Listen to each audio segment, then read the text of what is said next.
got some depth there. PJ is one of 10 children, Billy. And I said, how many brothers and sisters are today, PJ? He said, hey, Brent, it's 6 and counting. I'm not sure how many are going to be in the stand. Green bringing it down on the inside against the taller Blue Devils. But Walker, a great offensive rebounder, could not put it away. Anderson across midcourt against that Pirate pressure. It's 27-13. Boy, Duke really looking to pound that thing down inside with these overplays in the low post. Layton will send it back to Snyder. Snyder tries to set up his taller teammates. They force another turnover. Here comes Green. Gaze is on his right. He'll pull up with a jump shot. And now Seton Hall starting to loosen up. What Danny Ferry is going to realize is that the weak side defense is going to eliminate that pass he's trying to throw, but he will be able to throw outside for a jumper. No, that could be Morton's third personal foul, and it is. That is a big one. Brent, hard to believe. Morton against UNLV, and of course, an outstanding score, only had 6 points. In the case of Ramos, he did not score against UNLV, and if you had said that before the Western Regional Final, you say no way Seton Hall wins the game. But in this particular game, they're not getting production out of Morton or Ramos again. Cooper in there. Billy, if we think back to last Sunday when Georgetown scrambled back in that short period, it was that helter-skelter defense, that full-court pressure with Snyder now sitting down also, and Morton out because of 3 fouls.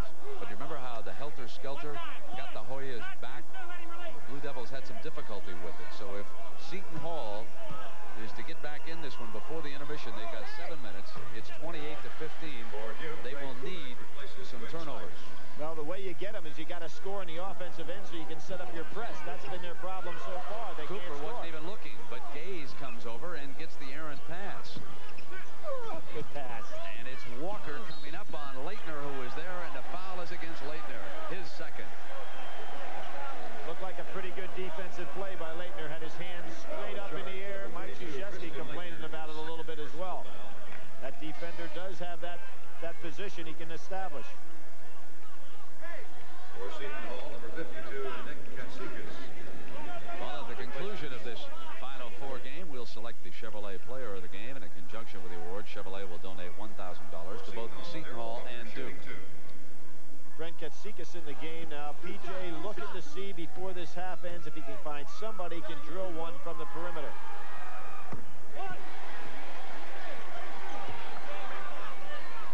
It's number 52 right there. Seton Hall, an excellent free throw shooting team, a little over 75%. He's going to give up something on a defensive end, though, with Katsikas. And they are perfect today. 7 of 7 against the Blue Devils. Oh, Danny Ferry almost turned it over, looking to pass to Smith, who turned his head.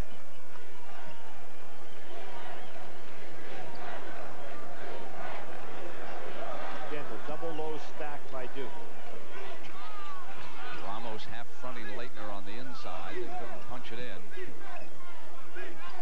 Ferry, who moves his game all around the perimeter, takes it down on the blocks, comes up with a jump shot, buries it. He scored 17 points here in the first half. Duke leading at 31-17.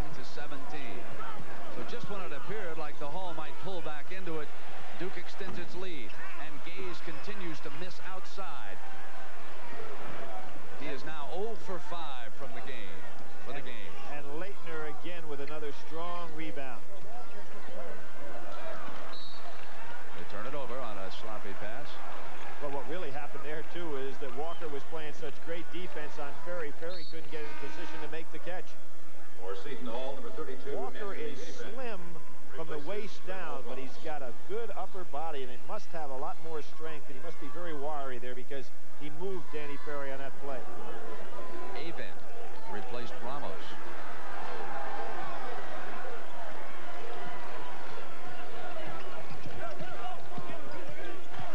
Green comes down on the inside, and he scored 6. Nobody's handled Green yet with his speed.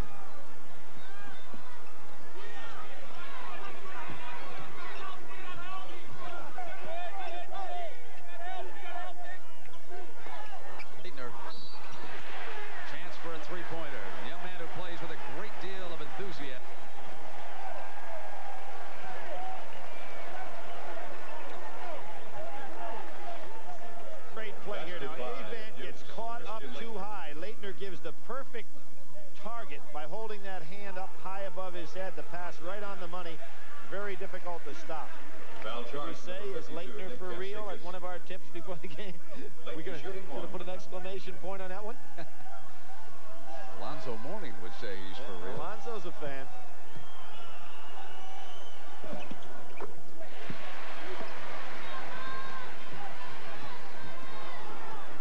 Quinn Snyder back in there now, but not on Green. He's got a better assignment with Gaze, not quite as quick. Walker gets Ferry in the air, and he has scored 8.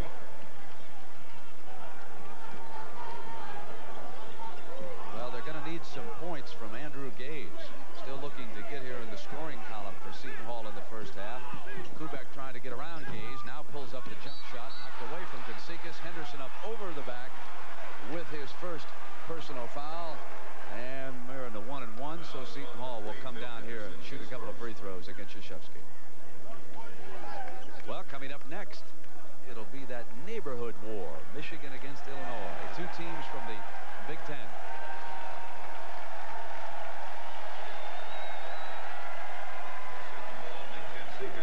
Brent, you know, we talked about Mike Krzyzewski being to the Final Four 3 times. Here's that Michigan. Here's your band. My guys have arrived. They're going to send you a Christmas present, Brent. You're the guy that got him here. Way off the iron. But we talked about Mike Krzyzewski before bringing a team to the Final Four. You know, Bill Foster brought Duke to the Final Four, and then Vic Bubas on 3 occasions with great clubs came to the Final Four. Henderson loses it and gets it back. Henderson's got Gaze on him. I believe he can beat him one-on-one. Kubek lost the handle. Green's got it. And quickly Henderson is there, and he lets Green go for his 4th hoop of the first half.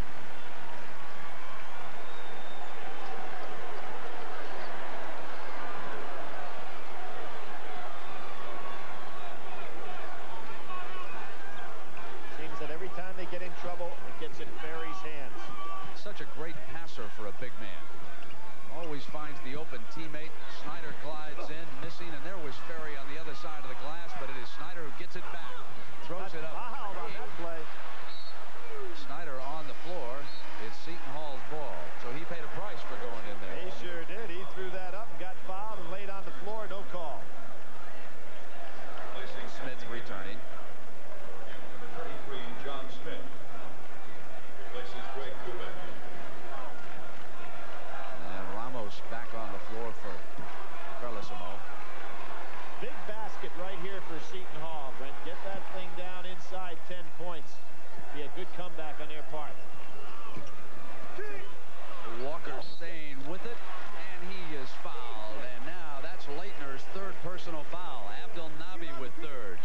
So there are some of those numbers starting to mount up against Duke, which would indicate that this one is a long way from over. When the big fellas down on the inside get into foul trouble, 34-23 is not much of a lead. Brent, you know something else that's very apparent? With Bricky out of the lineup, Duke does not have another finisher on the offensive end to score. And it doesn't look like we're going to be seeing him, certainly not in the rest of this half. He still has that ice pack on. Duke has not been able to get that other guy to help Danny Ferry score any points. When you've got senior leadership like Seton Hall has, and you can shoot free throws as well as they do, and you play half-court defense, that gives you a great opportunity to come back. And they have not missed a free throw here yet today. Now they go to that pressure against Duke, and they quickly call it off as Snyder brings it up. It's 34-25, time remaining in the first half. The crowd senses that there's still a long way to go. When the big man comes up and he's fouled by Walker, and that is 3 on Walker against Ferry. Battle of attrition here with fouls. You know, you mentioned Walker in the great free throw shooting. As a freshman, he made 31 straight. He broke that record this year by hitting 32 straight. So an excellent free throw shooter, but now he's going to sit, and that's really going to hurt PJ because not only has he been doing a job on the offensive end, he's a very gifted low-post defender.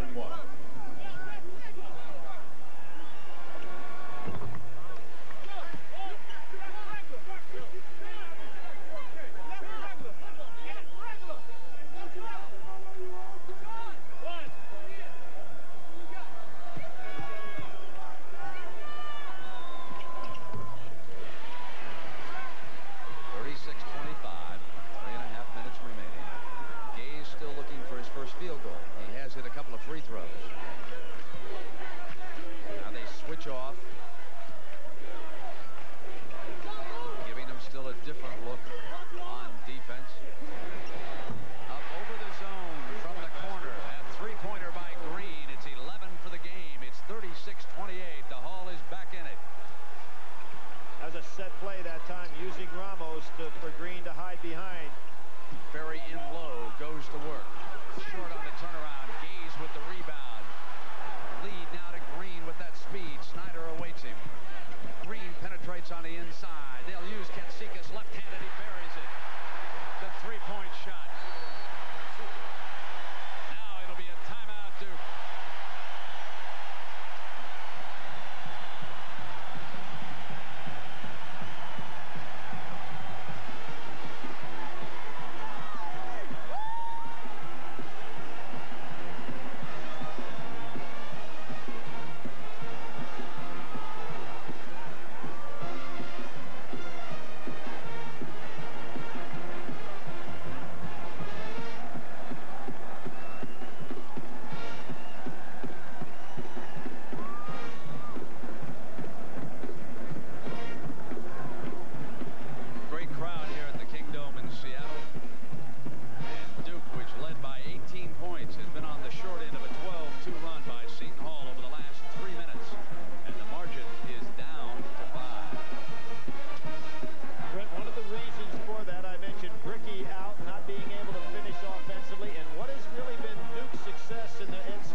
Seton Hall defense in the last 7.5 minutes.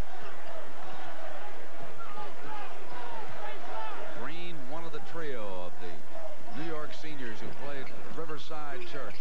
Hayes coming up. And Snyder off with the long rebound.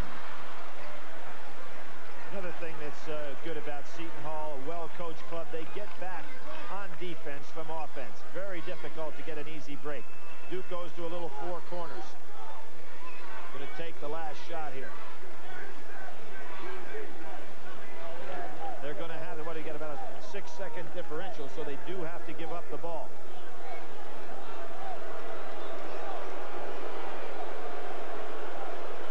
And I think a wise play by Seton Hall not to go out and make a foolish play defensively. Down to 10 seconds. They got to get moving. Quinn Snyder doesn't realize it. He was looking at the game clock. Henderson with a miss. Ramos has got it. They've got 5 seconds. Quickly into the hands of Green. Hayes will bring it from outside.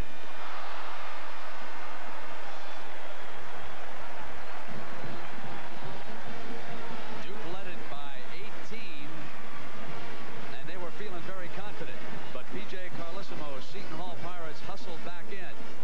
And our coverage of this NCAA basketball championship will continue after this message and a word from your local station. CBS Sports coverage of the NCAA Basketball Championship is sponsored by Delta Airlines. We love to fly, and it shows.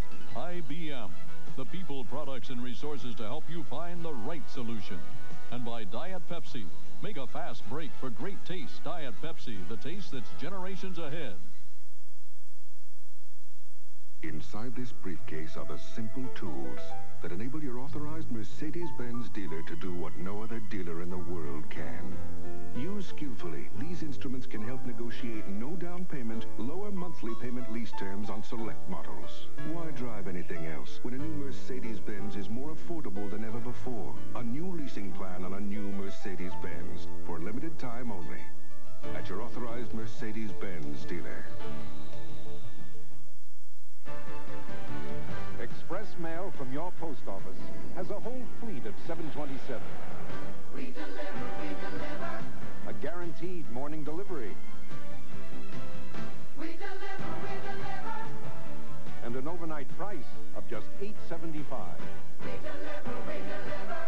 Speed, convenience, price. It's a package only we can deliver. Express mail from your postal service. We deliver for you. A6, hurry and you'll make it. Delta Airlines ticket agent Sam Singletary knows how to get people moving. Mr. Franklin, your bag. But sometimes he has to show off a few moves of his own. The kind of moves that made him a first-string halfback. Sam Singletary shares a feeling with everyone at Delta. He loves what he's doing. And it shows. We love to fly. He's the kid. And it shows. Land sailing on the dry lakes of Black Rock, Nevada, and the great taste of old Milwaukee beer. There's nothing like the flavor of a special place in old Milwaukee beer. It doesn't get any better than this. This guy's a terror. After bouncing punches off Apollo, he wants to rock. Now the stage is set. Corby gets a balcony seat, and you're invited ringside for the matchup of the century. Sylvester Stallone stars in Rocky IV, Tuesday. This is CBS. These are just some of the people who bought cars before visiting a Nissan dealer for his spring sales drive. They didn't know they could get a Sentra for 0 down and $750 cash back, or a hard body for 0 down and $750 cash back. They didn't realize they could get special financing or $1,000 cash back on selected models. So don't miss the Nissan spring sales drive. It could save you a lot of money and a lot of headaches. See your nearest Nissan dealer now. Right now at Taco Bell, when you buy a Burrito Supreme and an original taco, the basket is yours to keep. Free. Make a run for the border. We are at halftime in the national semifinals, game 1, with the Duke Blue Devils leading Seton Hall by 5, 38-33. But bear in mind, it was 26-8 for the Blue Devils with 8.5 minutes left in the first half. Seton Hall outscoring Duke from that point on to the intermission, 5-12 as the Blue Devils were only 3 for 10 from the floor the remainder of the first half. Now we have some late-breaking news concerning the second game here tonight. Michigan and Illinois. This just in now from the Michigan camp. Glenn Rice has a slightly pulled left hamstring. It occurred yesterday in practice. It is apparently not serious enough to keep Rice out of the game. The Michigan team is on its way right now to the King Dome, and again, we understand from Michigan officials, Rice will play against Illinois. As you may know, this is not the only Final Four going on this weekend here in the great state of Washington. Last night, the NCAA women played their semifinal games to set up tomorrow's national championship. Tim Brandt has that story from nearby Tacoma. For the first time in the history of the NCAA, 2 teams from the same conference will play for the women's championship. And hello again, everybody. I'm Tim Brandt. The Auburn Lady Tigers and the Tennessee Volunteers have advanced to the championship game, and they are the only 2 clubs to hold the nation's '1 ranking during the regular season. And both were outstanding in their semifinal game last night. The Auburn Tigers, dressed in their white uniforms against Louisiana Tech, were led by 6'3" senior Vicki Orr. The 3-time All-American scored 18 points. But the offensive spark came from 6'6" Linda Godby off the bench. She ended with 12 points, and Auburn makes it to the title game for the 2nd year in a row. Meanwhile, Tennessee is going after its 2nd national title in the last 3 years. Last night, Tennessee was dressed in its lucky white uniforms. The Volunteers are 20-0 while dressed in white. Bridget Gordon, the SEC Player of the Year, had 24 points, but the difference in this game was Sheila Frost. The 6'4" senior was relentless on the boards while scoring 25 points, and Tennessee goes on to beat Maryland 77-65. Now, these 2 clubs have met twice this year. They split. The 3rd time is for the national championship. From the Tacoma Dome, I'm Tim Brandt for CBS Sports. And tomorrow at 4 o'clock here on CBS, we will have the women's national championship game, Auburn and Tennessee. And we will continue with halftime festivities from the King Dome in Seattle as we continue on CBS right after this.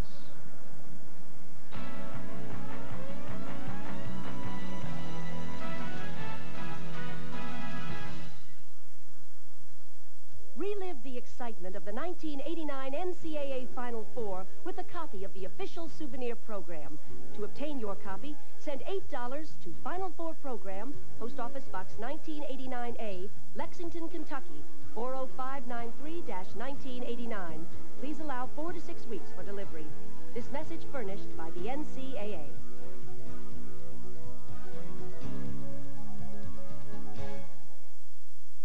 My first year was a rough year, but after that, it became very important to me to graduate in a 4-year period. The competitiveness on the court, as well as in the classroom, helped me tremendously because the burning desire I had inside was not just to do well, but to excel, and not just to come off the bench, but to start. Not just to go to class and get credits to be eligible, but to graduate. And after that first year experience, when I saw that I could exist in that environment, I became a believer in myself, a believer that I could start, and a believer that I could graduate on time. And from then on, I had one single purpose in mind, and that was to get my degree as well as to become the best that I could be. This message furnished by the NCAA.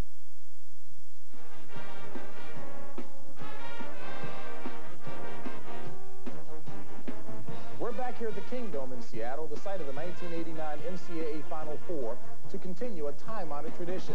For the past 18 years, Chevrolet has actively supported collegiate athletics through its scholarship program. Now, each week of our college basketball season, CBS Sports selects an outstanding player of the game from each team. Then, at season's end, a player and coach of the year are chosen. Through these awards, Chevrolet has donated over $3 million to various schools' general scholarship funds. To present this year's award, here's Frank Rain, Chevrolet Truck Marketing Manager. Thanks, James. Let's begin with this year's Division I Coach of the Year. He's Lute Olson from the University of Arizona. Coach Olson has led Arizona to 100 victories in the past 4 years. He's taken a program from the ruins of a 1-win, 17-loss season in the Pac-10 in 1983 and turned it around to 17 wins, 1 loss marks in 1988 and 89 in that conference.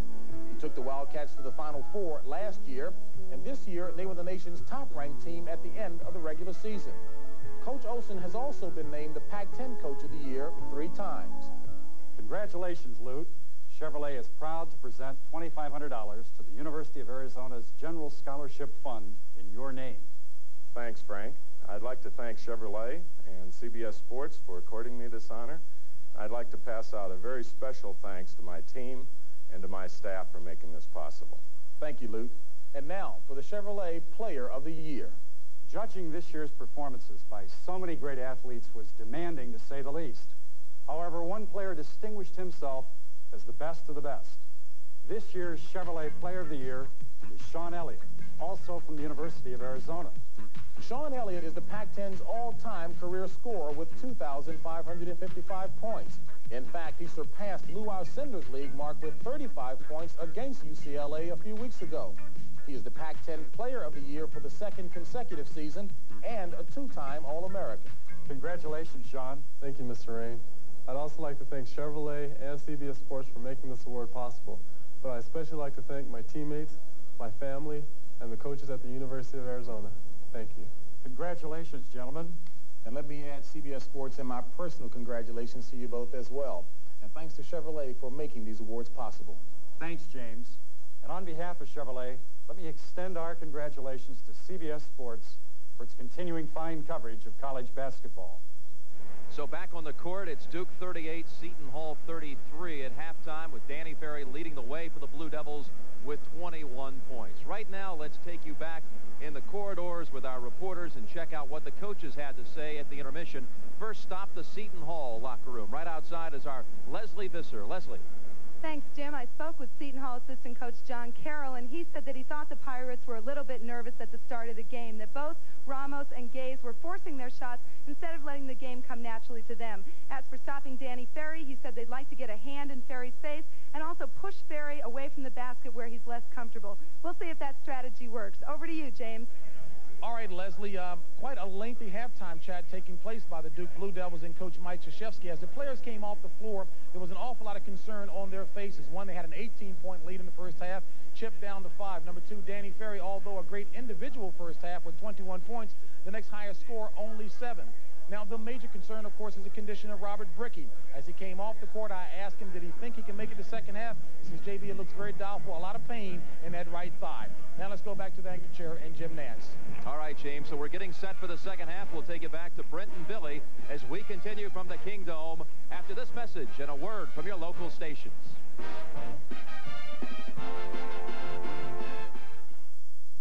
From Monday to Friday, I'm behind a desk. Come Saturday, that's a different story. If a trip to the mountains sounds good to you, forget about calling a travel agent, because we've got your ticket right here. The 4x4 of the year. America's #1 selling compact 4x4. Toyota. Puts working all week into perspective. Toyota! I love it.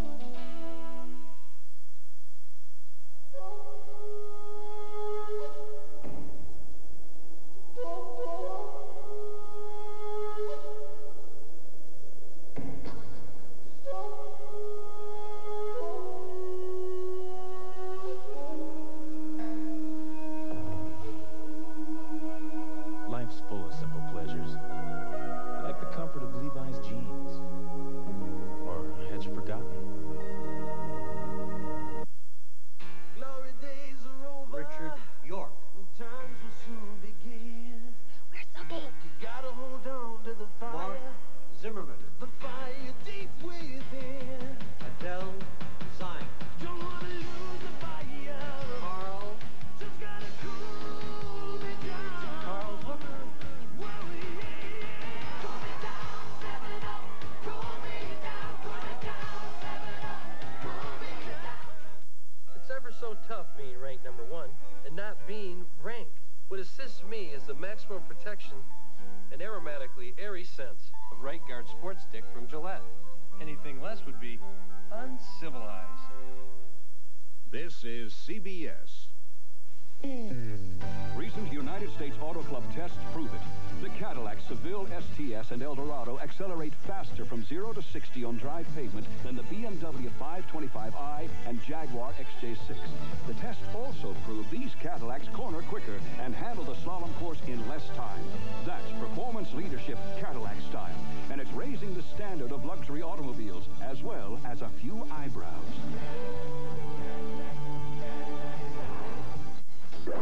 Next on A Current Affair, the Happy Hooker returns. A Current Affair, Monday at 4:30 on Channel 5. CBS Sports coverage of the NCAA Basketball Championship is sponsored by the Heartbeat of America, today's Chevrolet. Gillette and the Gillette Atra Plus shaving system. Gillette, the best a man can get. And by Budweiser, Beechwood aged for that clean, crisp taste. This Bud's for you. Well, we get ready to start the second half, and Billy Packer, Seton Hall has climbed back in this, and after the injury suffered by Bricky, Duke needs another scorer to help Danny Ferry. They really do. That's been the key to their success in the tournament. It's got to come from somebody. Quinn Snyder has not scored a field goal. Henderson's 1 for 7. I thought he would be the guy, and of course, Bricky has not scored. He's warming up a little bit now. He may come back in there. It makes Ferry a lot better if he knows that there's somebody else out there going to score. Billy, here is the injury suffered by Bricky in the early going. Green bumps him, and you can see how that left leg was caught awkwardly up in the air, and he may have suffered some kind of a tear in the muscle area. You can take another look. Up on top of Green, he fell heavily to the floor. He tried to play. He has come out from the Duke locker room, and this was just moments ago trying to stretch that injury. He did a little bit of jogging, so it is possible he will try it. Now, some of the numbers, we have raved about Seton Hall's shooting defense. Look what they're doing against Duke from the field. Of course, Seton Hall's not doing very well against that Duke defense either. Now, there's what Ferry has accomplished. 8 of 13. The rest of the team, 3 of 16. Rebounding right now, and Duke enjoying a big edge. And Bricky will try it here at the start of the second half.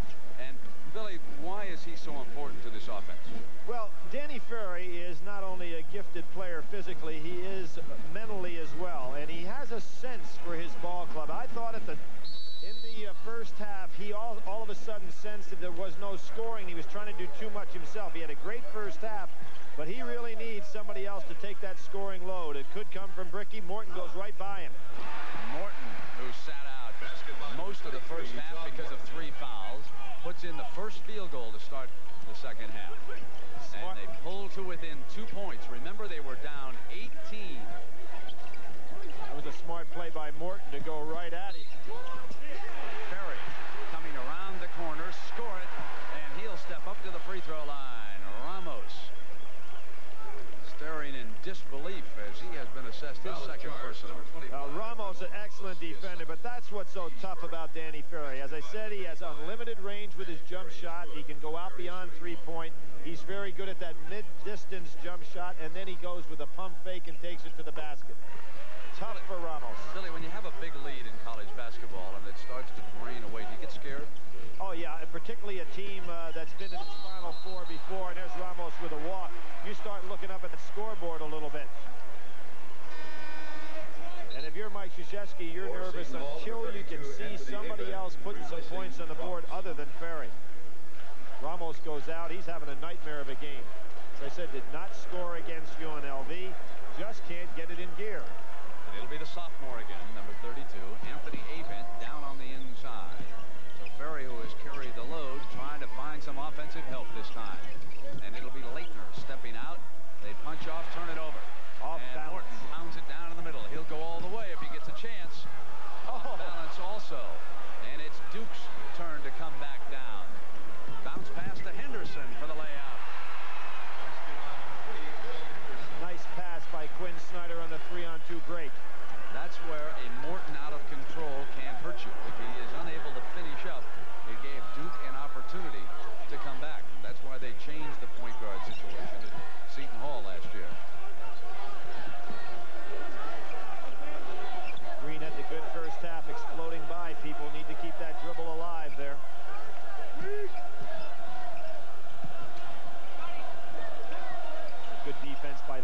stepping up there to help out.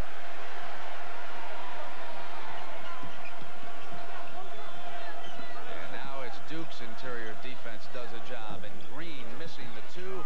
Henderson in a foot race with Walker, and Henderson crashes into one of the assistants over there on the Seton Hall bench. I like this Ramos quickly comes back. I like this move by P.J. Carlesimo. He probably just had a little talk with Ramos, an all Big East performer who's just not getting it done in a slight slump. He's made a defensive switch here, which should help Ramos. Putting Walker on Ferry, let Ramos play Leitner. Leitner bulls his way in and scores his first field goal of the second half. A total of 7 points for Leitner. Might have got by with an offensive foul there because Walker's defensive position was excellent. Through Ramos and over to the Blue Devils, who are working on a 10-point lead right now, 45-35. Brent, one of the things that both teams are trying to do is feed the post straight on. They'd be much better if they'd swing the ball and get a little angle on into Ramos. See if Bricky can explode with the drive. He hasn't shown it yet. It's like he's playing a little gimpy. Ferry is off of Walker short with the shot, and Ramos there for the rebound. Morton puts it down, had Walker open, didn't get to him, comes up though and hits his own jump shot. 2 field goals at both in the second half. At 27 against Syracuse in the Big East final, Morton can explode. Henderson, Gaze with a hand on it and controls it. Lead now to Morton. 3 field goals for John Morton in the second half. Henderson having a hard time getting off a good shot on Morton.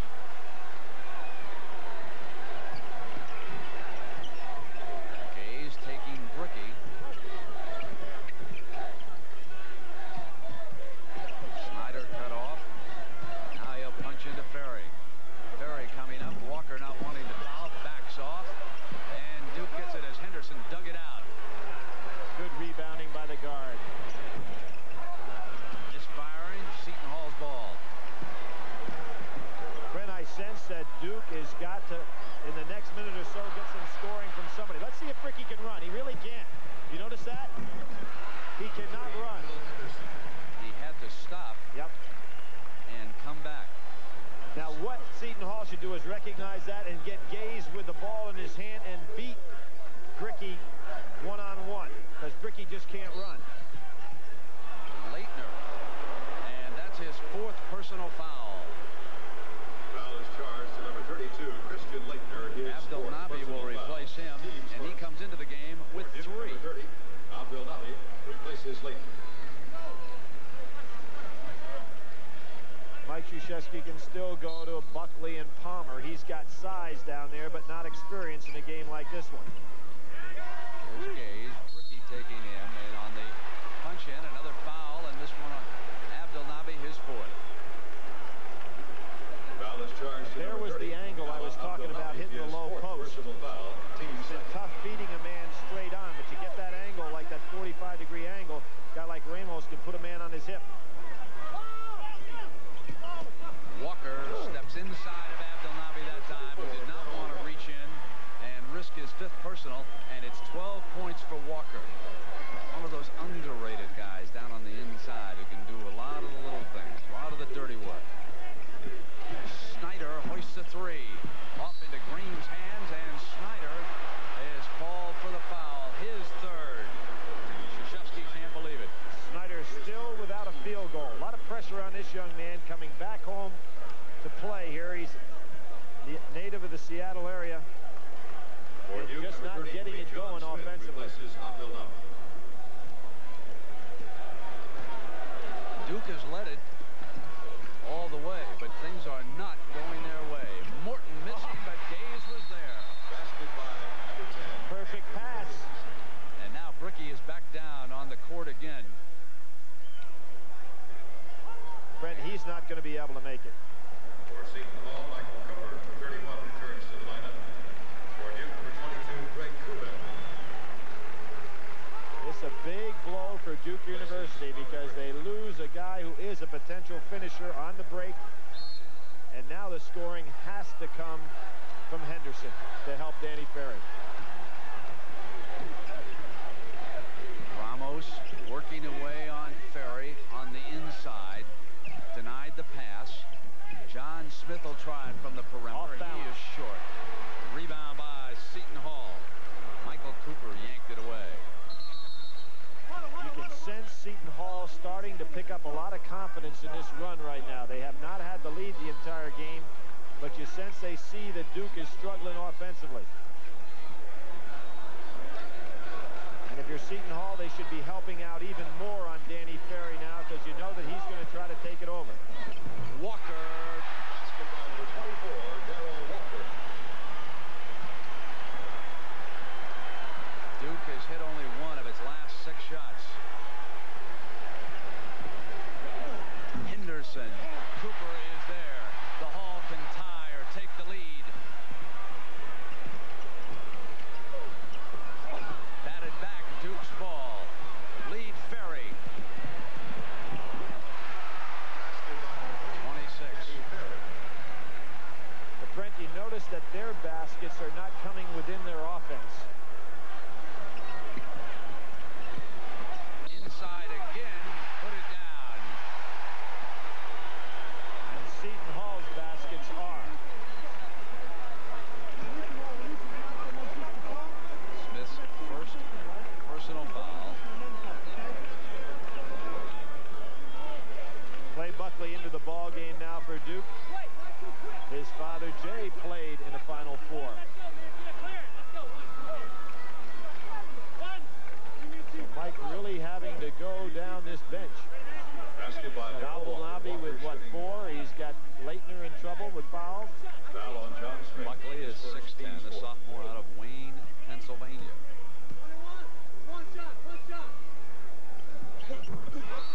Hitting the free throw, and it's a 1-point lead. We'll take a timeout and come right back. We're here at the new Disney MGM Studios theme park for the premiere of the 1990 Chevy Lumina. The Lumina sedan has the most passenger room in its class. And coming later this year, the Lumina Coupe and the new Lumina all-purpose vehicle with optional seating for 7, no matter what your size. Introducing the family Lumina from today's Chevrolet. That's today's Chevrolet. Chevy Lumina, official car of the Disney MGM Studios theme park. See you real soon.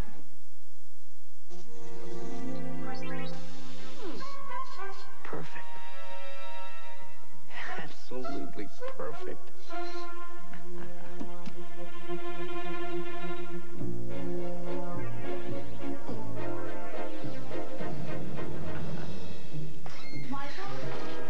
What's taking you so long? There's one taste that just can't be duplicated. Michael, you just don't look yourself today. Diet Pepsi. Taste that's generations ahead. At UPS, we're changing the look of the international delivery business. Because now, UPS delivers to every country in Western Europe, the Pacific Rim, Down Under, and Canada. And because we're so efficient, we can deliver your international parcels and documents for fewer francs, yen, or drachmas than other companies charge. An accomplishment we feel deserves a little flag waving. UPS, we run the tightest ship in the shipping business. Don't miss the spectacle of the International Sport Climbing Championships, plus a Final Four roundtable discussion from Seattle, tomorrow on CBS Sports Sunday. With Billy Packer, I'm Brent Musburger from the Kingdome in Seattle. Seton Hall has pulled to within 1. That's the closest we've been since Duke scored the first point on a free throw, and timeout is called by Duke. Brent, the press is really effective by not guarding the man taking the ball out of bounds.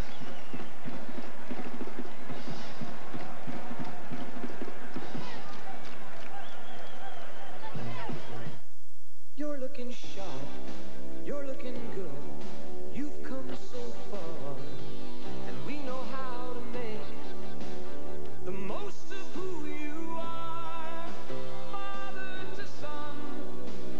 It's what we've always done. Gillette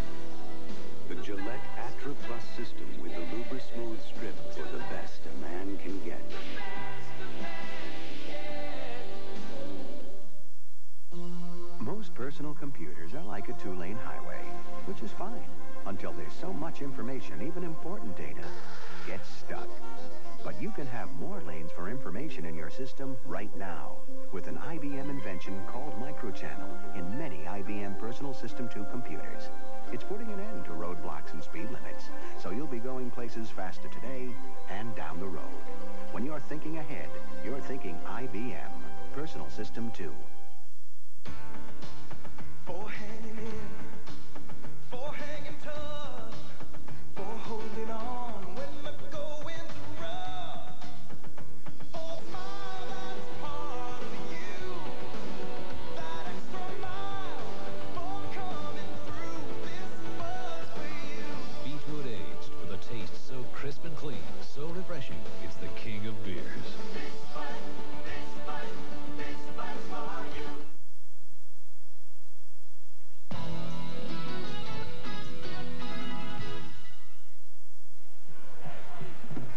A 13-4 run over the last 3.5 minutes by Seton Hall.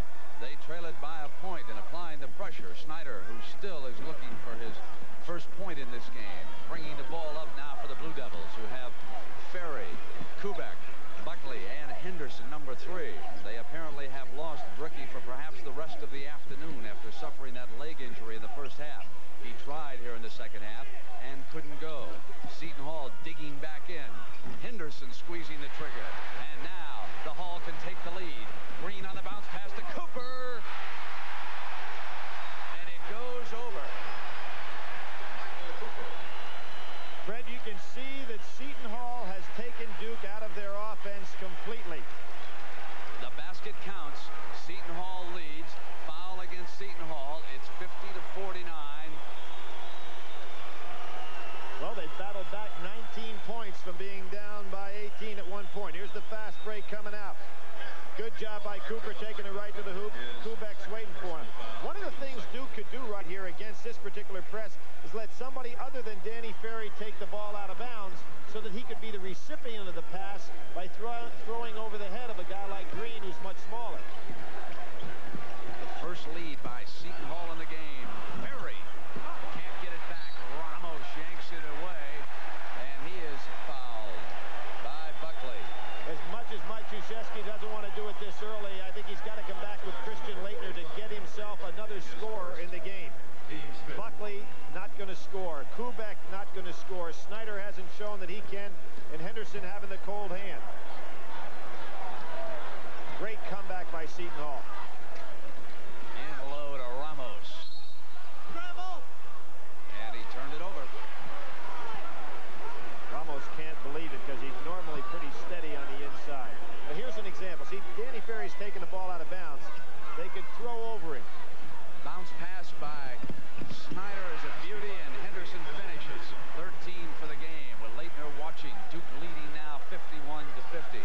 13-20 in regulation. Punch in. Ferry tries to save it. Throws deep, and Ramos off his hand. And they give it up. Quinn Snyder scores off the turnover. Boy, Danny Ferry made the great play by throwing it towards his end of the court, therefore not giving Seton Hall a chance to capitalize. Ramos wants it low. Ferry to help out, stayed with it defensively. Walker's got it back, cleans up. That's his strength. Marvelous offensive rebounder.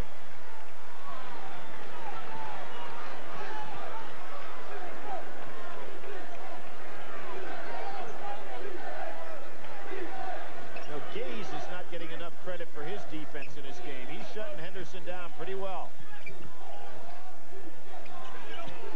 Gaze, without a lot of speed, great position defender. Ferry will get this one to fall. That's 28 points for Ferry, with Mickey Krzyzewski watching the Duke Blue Devils here from the Kingdome this afternoon. Gaze hoists a 3 from down under. Henderson tried to help out. Gaze too dangerous a shooter to allow to go inside. You turn your back and he'll drill it. Duke 55, Seton Hall 55. Here's Snyder. His 3 still not there. And there's a push on the inside against Duke. Henderson's second. Another thing I've noticed the last time or two down the floor, Danny Ferry very, very tired. He has not come out of this game yet. You can see him going over in the sidelines. He needs a blow. For Duke, Christian Leitner and John Smith return to the lineup. Leitner and Smith both check back in. Avent back for Seton Hall. Cooper is on the floor. France Bolsey, number 30. Also there, great pass to Avent. Back screen, beautifully set by Gaze. Seton Hall leading it by 2. They punch to Ferry, and great defense on the inside. Gaze off the spin, gets it to Avent again.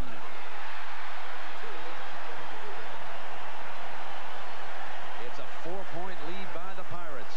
And here you can see Bolsey, who is very rested, playing Danny Ferry, giving him all kinds of trouble. Leitner. Basket by number 32. Back to 2. Inside to Cooper.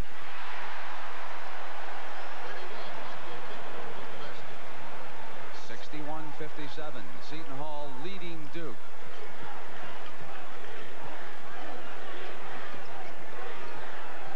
Ferry's outside. Henderson short. Gaze was there again defensively. Green tries to save it and stepped out of bounds. But a brilliant play by Green, though. If he throws the ball back in, he knew that there's a chance Duke could get it right under their own basket. Better off taking it out with him. DJ Carlissimo's team on a tear. Seton Hall has hit 12 of its last 14 shots, and Snyder got it up high on the glass and couldn't get it to fall. Drawing the foul this time. That's Bolsey's second. Foul is charged to number 30, Franz Bolsey. His second, team's third. When Snyder had this second opportunity, he had to put back a relatively easy one. Didn't hit either. Ferry's 3. Off to the side. Seton Hall comes back. Duke completely out of their offensive pattern right now, trying to do it all one-on-one. Now they're down by 6.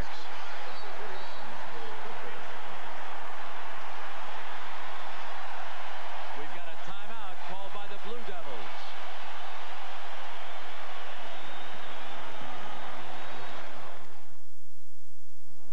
What do you have? Give me 2 pizza puffs, chili dog. Excuse me.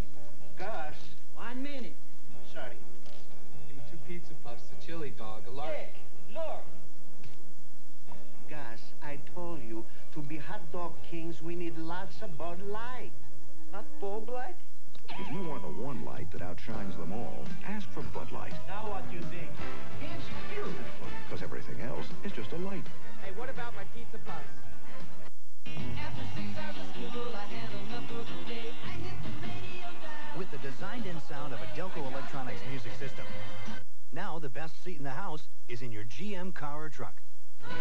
Delco Electronics, it's who we are. The Honda Lawnmower. It was first with a convenient blade brake clutch, with an automotive-type shaft drive, with an easy-starting overhead valve engine. It's the first mower good enough to be a Honda. Truckers, start your engines. Mazda, 2.6 liter, 121 horsepower. Toyota, 3 liter, 150 horsepower. Nissan, 3 liter, 145 horsepower. Chevrolet, 4.3 liter, 160 horsepower. S10, the most powerful compact pickup of the group. More power to get the job done. 10 minutes remaining, and Krzyzewski is down to only 1 timeout. Carlissimo with 2. Fouls to give. Seton Hall with 4. Duke only 1. In case of a held ball, it'll go over to the Blue Devils. This half, Duke is shooting 41%, and Seton Hall has elevated its game. 78%. The Pirates are shooting here against the Blue Devils. And the struggle continues. They get it in, or at least try, and Ferry forced out to the perimeter. Nothing working down on the inside. Now they hit Leitner. He goes hard and drew the foul. This is a good move by Mike Krzyzewski. He's got to figure out that second score, it may be Leitner because he hasn't been able to get it on the perimeter. And what also will help by going to Leitner is it keeps that weak side defender from double teaming Danny Ferry. You got to like PJ's situation right now because he's being able to rest both Morton and Walker on the sidelines. Watching from the sideline, several of the Michigan Wolverines. They'll be out here next against Illinois. Walker returning. He's played a solid game here this afternoon. And sitting down with the 3 fouls, Volsey. Nice piece of substitution by P.J. Carlesimo. All he needs is a couple of minutes out of those subs. He's much more rested with his key people than is Duke. 63-59. Walker takes Duke down in low and then the tap back. And that was Avent again. Number 32, Anthony Avent. Good help by Cooper on Ferry. Davis, Kubek at the perimeter, in low to Leitner, and the freshman starting to pick up the load. That's 13 points. It's a 4-point lead by Seton Hall. 9.5 minutes to go in regulation. Green continues on in. Leitner was there, and he is fouled out of the game. Oh, that I thought he had the ball. Yeah, right on top of it. And this really causes problems for Mike Krzyzewski because just when he was getting the secondary score, he loses him on fouls. Watch this play right here. I thought he had all ball on this one. All ball. And Christian Leitner felt likewise.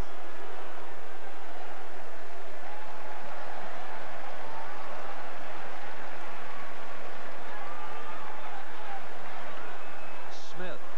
For Duke, number 33, John Off Smith, the Duke bench. Christian Leitner. Now they have 4 perimeter players and Ferry on the floor. For Seton Hall, Gerald Green shooting 2. Green has been the one man that's been the difference as far as getting Seton Hall back into their offense. Even when they were behind, he stayed with it. Well, he was one of the big differences in PJ's recruiting, too, in that Riverside Church League, which has about 15 or 16 graduates now playing in the NBA. When he was able to convince this young man to come to Seton Hall, and then he was able to get Morton and Walker to join him. And he had coached down in Puerto Rico. He knew about Ramos. Gaze had lit up the Big East All-Star team, so he was able to recruit him for a year. Now it's Snyder hoisting a 3 in and out. Walker with the rebound, and Seton Hall is solidly in command of this game. It is 67-61, and you can feel it. Snyder without a field goal. Gaze down under again.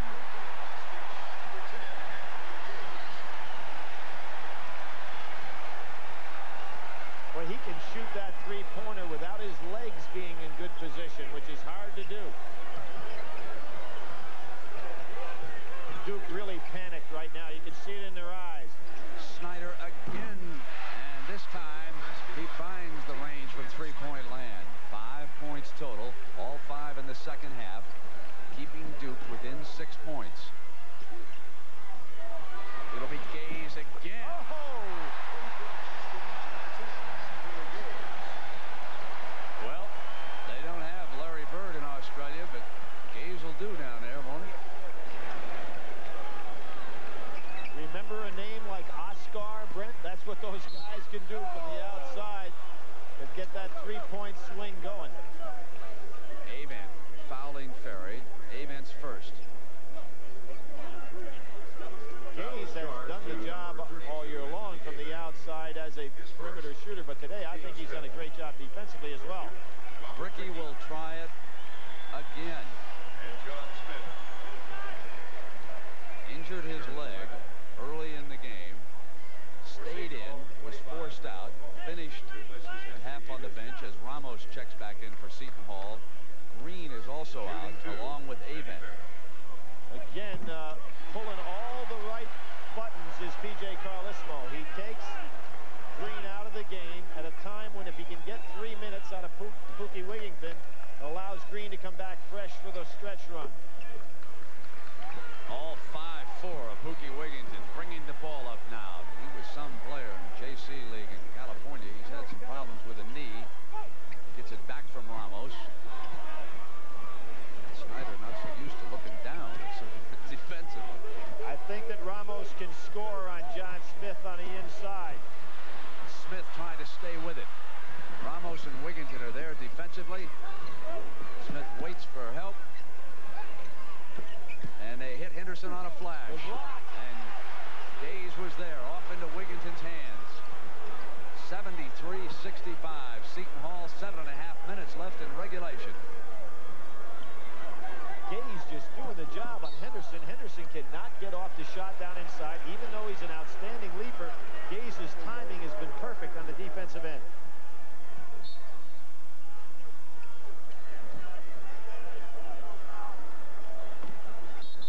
Snyder is called for the moving foul, his fourth.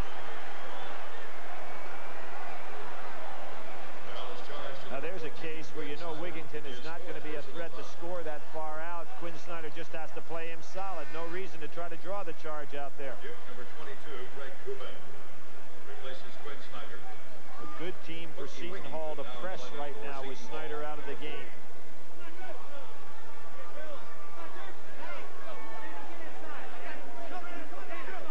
Smallest player in Division I basketball is Wigginton.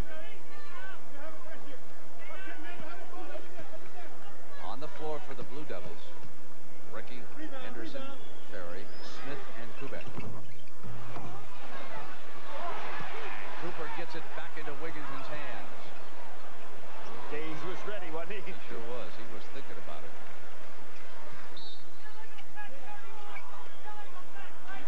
Illegal screen on Cooper. His third personal. Foul is charged to number 31, Michael Cooper. His third personal foul, team's sixth.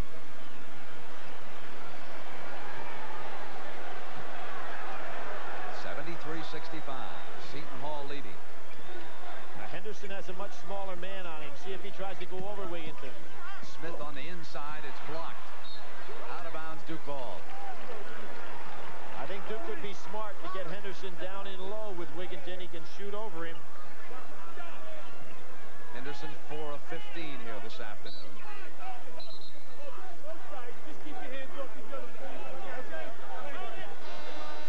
Not going to have a chance because here comes Green in. P.J. Carlesmo right on top of that move.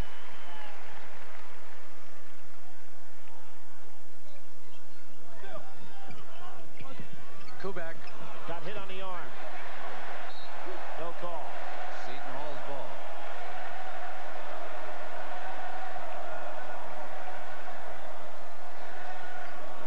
Special set-up play now. High double poach. You notice Seton Hall is bringing their offense out a little higher. And a foul against Henderson. This is not a delay game, but it brings the defense out higher, and you're going to get some backdoor cuts from Seton Hall right now. Quinn Snyder, number 14, returns to the lineup, replacing Greg Snyder returns, and Kubek sits down. Brent, we talked about Duke being to the Final Four 7 times. First time they were there was 64. Went up against John Wooden in 64 when Wooden won his first national championship, and it followed. It was 63, 64, 66, 78, 86, 88, and 89. They could be the bridesmaid of all time.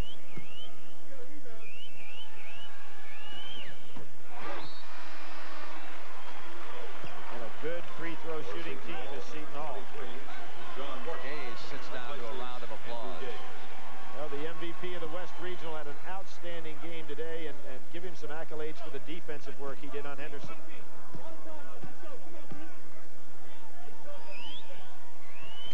Seton Hall is now 14 of 16 from that free throw line. You get a situation where the clock is now becoming Duke's opponent, where they've got to be thinking 3.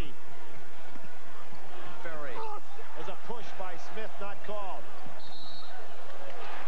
Seton Hall getting another break.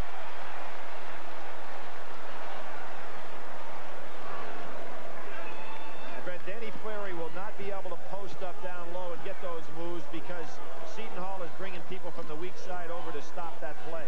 We have had a 28-point swing in this game, from 18 down to 10 up by Seton Hall. One of the more impressive comebacks in the history of the Final Four. When you look like you're dead in the water, Seton Hall pulled themselves together and has made a remarkable run in this game. Well, I think the key was Bricky going down. Duke was then without a scorer, and the only way they stayed in the game was a sensational first half by Ferry. Good spacing now by Seton Hall, bringing that offense out higher. They're going to get an easy one. There it is. Ramos right there. What's happening is Duke trying to overplay, and there's a lot of space underneath the basket.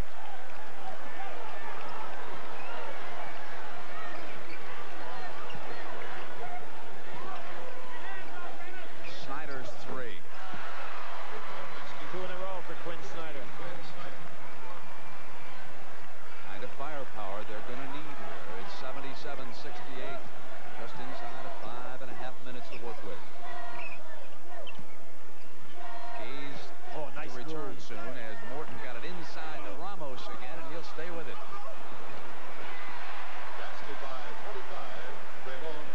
Bricky showing a lot of courage playing out here on that one leg, but just nowhere near the quick Bricky we know of. Knocked away. They've stripped it. And again, weak side defense. That offensive maneuver is not going to be there.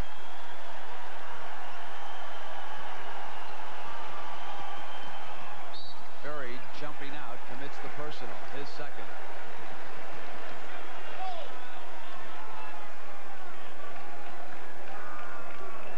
Foul is charged to number 35, Danny Ferry, his second personal foul.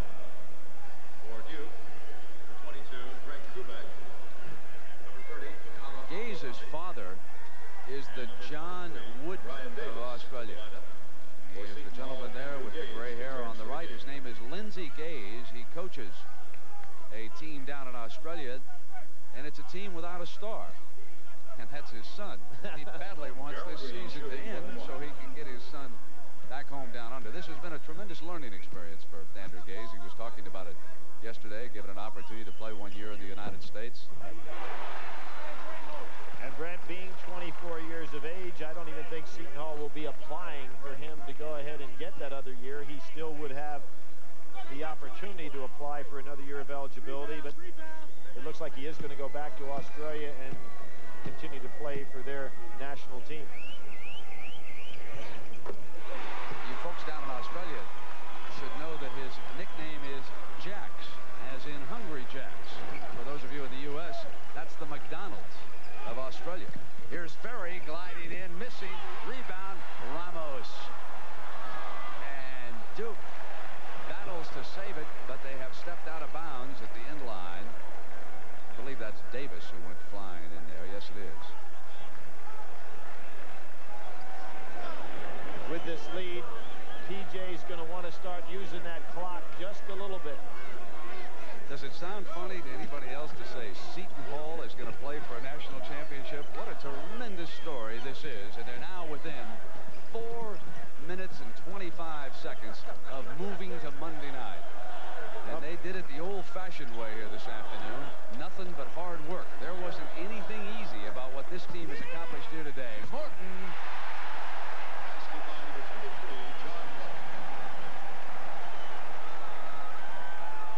This team has had a great basketball tradition in the past with the Wanzers and the Bobby Davies, some of the great guard play of all time. Honey Russell, the great club that they took and won the NIT championship with. Back in those days, that was considered the equivalent, if not even more, than the NCAA. Now, even though they play their home games in the Big East and the Meadowlands, the school is not located in a swamp, folks. Seton Hall is located in South Orange, New Jersey. That's a suburb of Newark. It was created in 1856, and it was named after the first American saint, St. Elizabeth Ann Seton. And she's got to be very proud what the Pirates are accomplishing here this afternoon. Ramos battling for that rebound. You're not going to get it away from him. They've got 10 seconds to get it up over. They are now very close, almost. They have to get the ball over half court here. It's at 35. It should be Duke's ball because it's been 10 seconds. They never got it over half court.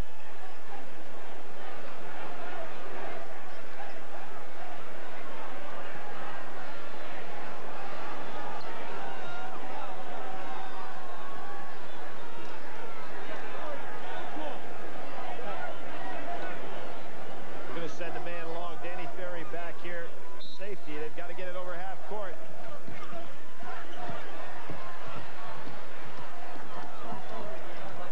Green gets it up. Too quick for Kubek.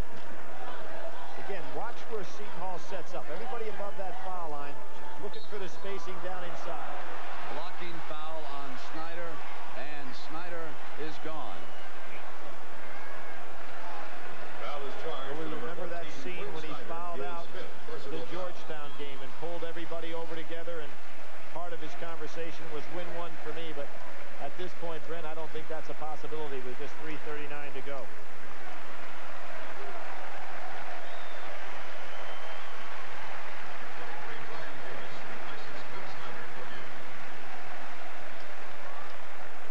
And with a club that Duke has on the floor against the Morton and Green backcourt, it'd be very difficult to press. Number 23, John Morton, shooting. Somewhere, there are a couple of very embarrassed former members of the Student Senate who once called for P.J. Carlissimo's scalp. Once called, it was less than 2 seasons ago. We're talking about midway through last season, where P.J.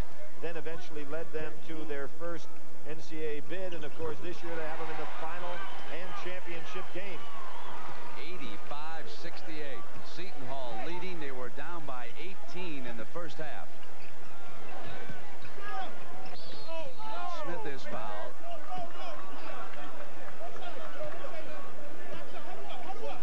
Very disappointed parents there. That's Quinn Snyder's father in the glasses, and his mother right next to him.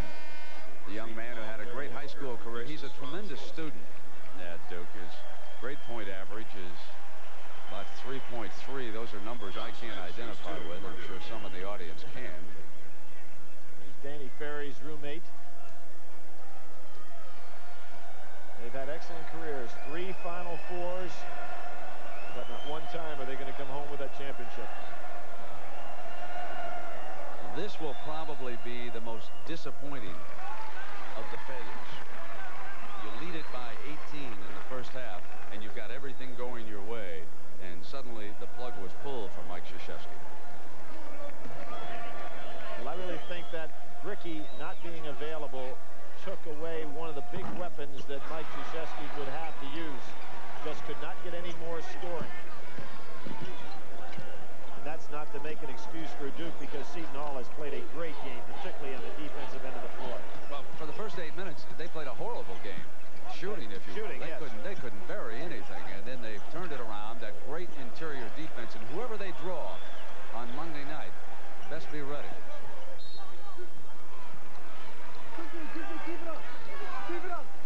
Well, it's a team that we all talked about with basically 5 seniors when you consider Gaze's great international experience. So it's a club that even down 18 knows that they've been there before. They've played against great competition, have not lost a game against a team outside the Big East all this year. Started off the season winning the Great Alaskan Shootout. Club that's beaten Georgetown 3 times in the last 2 years. And you know what makes them happier than anything in the world? They won't have to play Syracuse on Monday night. Syracuse is their Achilles heel, folks. They haven't beaten the Orangemen in the Big East since 1981, and now the chant begins. Seton Hall.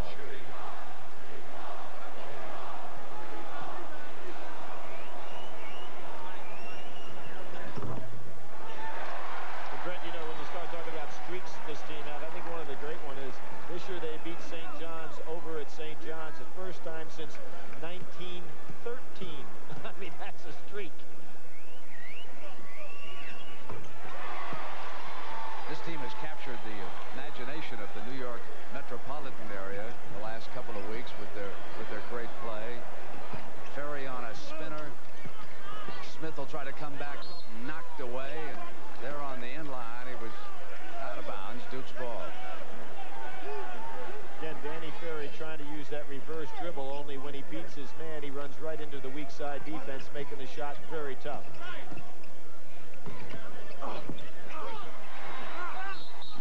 Volsey fouled.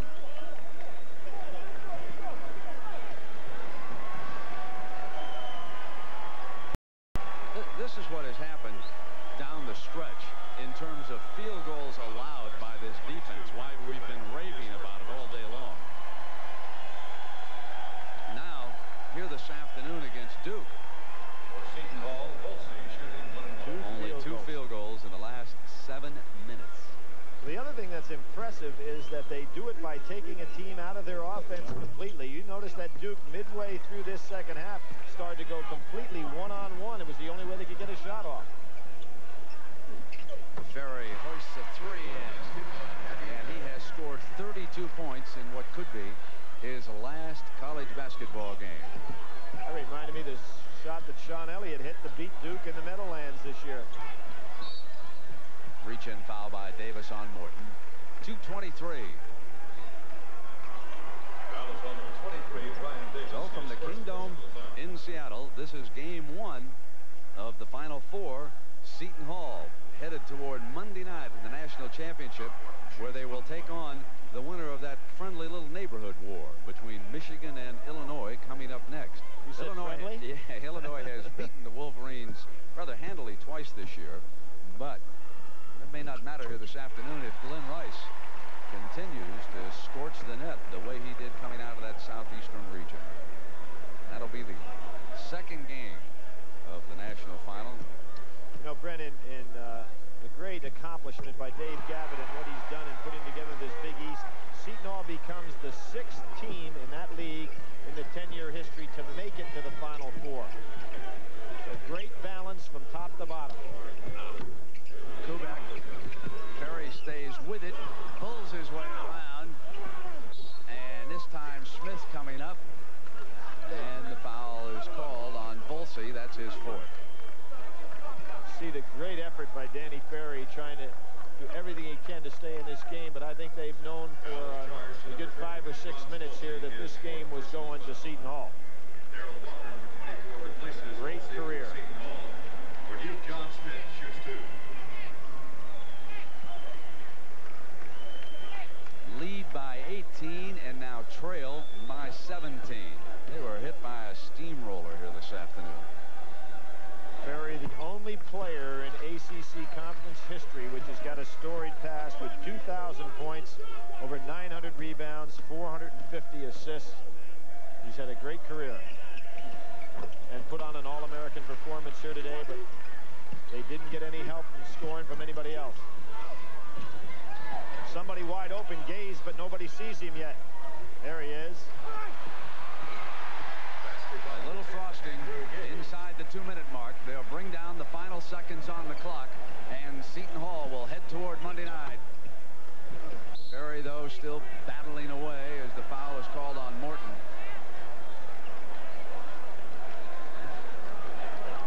In the Danny Ferry era at Duke, one of only 4 players to have his number retired.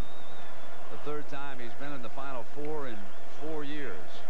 Now keep in mind that in each of those appearances, his last loss was to the team that won the national championship.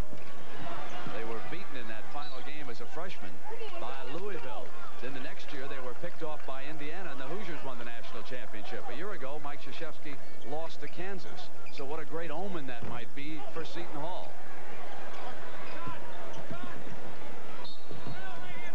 Foul goes against Duke. Kubek. A minute and a half to go. You know, Brett, I think back, and I talked about the history of Seton Hall basketball, the great Honey Russell teams. That club that he had was undefeated and #1 ranked in the nation until they lost 2 straight games. Opt to go to the NIT instead of the NCAA. They won the NIT championship. Indiana that year won the NCAA championship. It'd be hard to believe now that a vote would be cast by players to say, let's play in the NIT instead, huh? Avan, who had a great game off the bench again.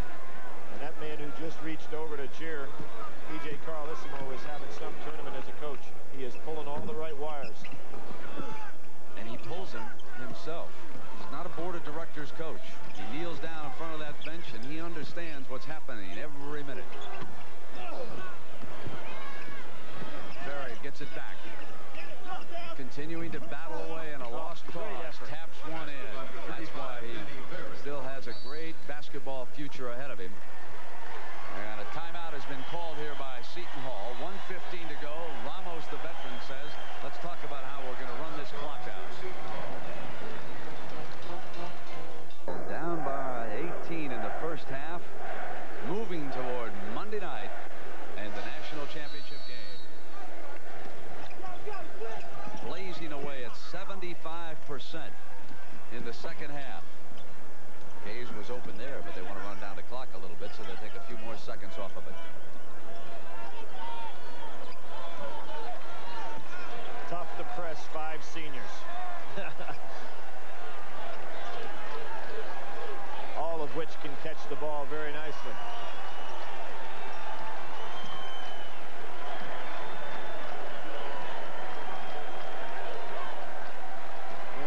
Fellas that when they were freshmen, they were the doormats of the Big East League, so they know what it's been like to be down.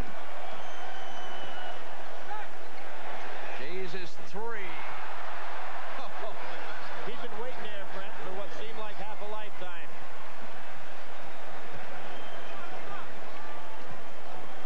Davis steps inside Gaze and was fouled by him with 22 seconds to go.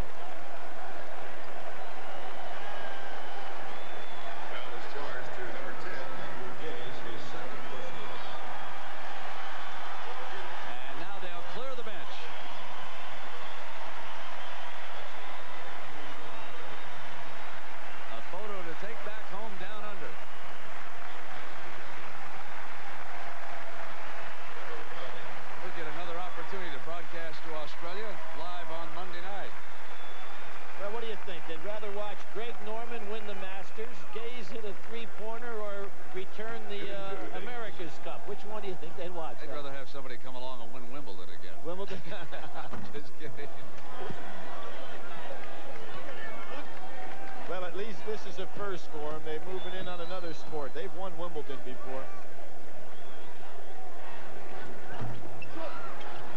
That went off Henderson's foot. Mike Krzyzewski really throws the ball away. It's been a long afternoon, at least since about that 10-minute mark in that first half. Isn't that great for some of these subs who don't see much playing time to say that they got into a Final Four, that we were out there on the floor like Trevor Crowley. There he is breaking deep, and they hit him on a pass. Oh, would he love to have a field goal, but Duke would not give it to him that easily as Crawford Palmer, the freshman from Arlington, knocked it away.